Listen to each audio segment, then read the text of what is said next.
But I do want to go back to sort of the beginning of all of this. And one of the things, Mayor, you often say in your public speeches is you refer to him as the divide and conquer candidate. And I do want to go back to that conversation that most of us are now familiar with, videotape conversation. You're speaking in the early part of last year with a prominent donor. And you use the expression, when asked what can be done about unions in Wisconsin, you say divide and conquer. Why did you say that? Well, a year and a half ago, what I was talking about was the fact that somebody needed to stand up and take on the powerful special interest in the state. It's the first time in a dozen years that property taxes have gone down in a median valued home. Who are you trying to conquer, though? When you say use those words, what do you mean? The special interest, the one thing. So that's who you're trying to divide and conquer? No, in our case, it's literally about standing up and finally having someone that's willing to stand up with the hardworking taxpayers. Do you have any regrets saying that? Do you have any regrets using those words? Well, that's a year and a half ago. I don't even remember all of the context. It was on the way into a Rock County 5.0 meeting in terms of talking about helping Janesville and Beloit and other places moving forward. But I don't have any regrets for standing up for the hardworking taxpayers of the state, because that's why all the money has come into the state since February and March of last year, attacking us, because they knew we'd run a line in the sand and we stood on the side of the taxpayers. Mayor, there was no question. Let's be honest here. The question was, how can we make this a right-to-work state? How can we take away the working rights of people, not just in public unions, but private unions? And your response was, the first step.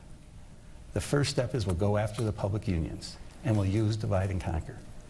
And we'll use this budget adjustment bill to do it. There were three things that came out of that. One is, it was clear that you weren't going to stop at the public unions, and that you were going to continue to pit people against each other. The second is that you did intend to divide and conquer, Scott. You did. You wanted to pit people against each other, because that's the way you operate. And then the third thing is you wanted to use a crisis to do that.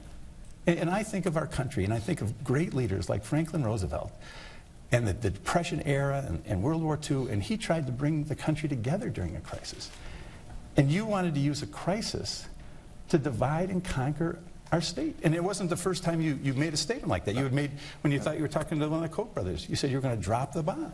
So one billionaire, you use this statement, you're going to divide and conquer. Another person you thought was a billionaire, you say we're going to drop the bomb. But when you talk to the public, it's everybody's nice and we're getting along with each other. Let me give you Well, I've said it repeatedly for the past year and a half.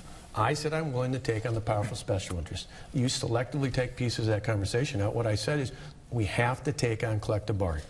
I believe the power should be in the hands of the hardworking taxpayers. The mayor wants to go back to a system where a handful of special interests dictated things at both the city, the county, the school district, and at the state level. I think that's wrong. I think we need to keep it firmly in the hands of the taxpayers. I don't view the middle class of this state as a special interest. I think that's really what the issue is here. And go back to the conversation you had with the woman. She owns a corporation. She's a billionaire. In 2010, she pays no corporate income taxes. Her company pays no corporate income taxes.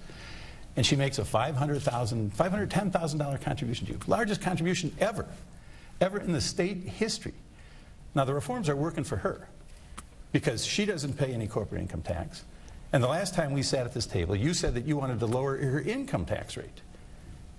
I'm saying it's not working for the middle class. That's who I'm concerned about. It's why, in contrast, in the city of Milwaukee, while the mayor's been in place, property taxes have gone up 25%. Taxes and fees have gone up 43%.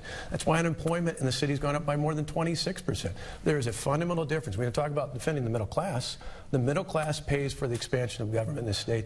That's not moving forward when you put more of a burden on the hardworking taxpayers. We're standing up for them and moving the state forward. Ryan, I want to respond to what you said about Milwaukee, because I think this is important. Scott wants the people of the state to forget that he ever represented Milwaukee. But for 8 years plus, you were the county executive in Milwaukee, and under your leadership, on your watch, what did we see? We saw a 34% increase in unemployment. We saw you increase property taxes, $40 million, and we saw borrowing go up 85%. And now at the state, you're doing the same thing. You're using the same game plan where you push that out. You put it on the credit card, and you kick it down the road.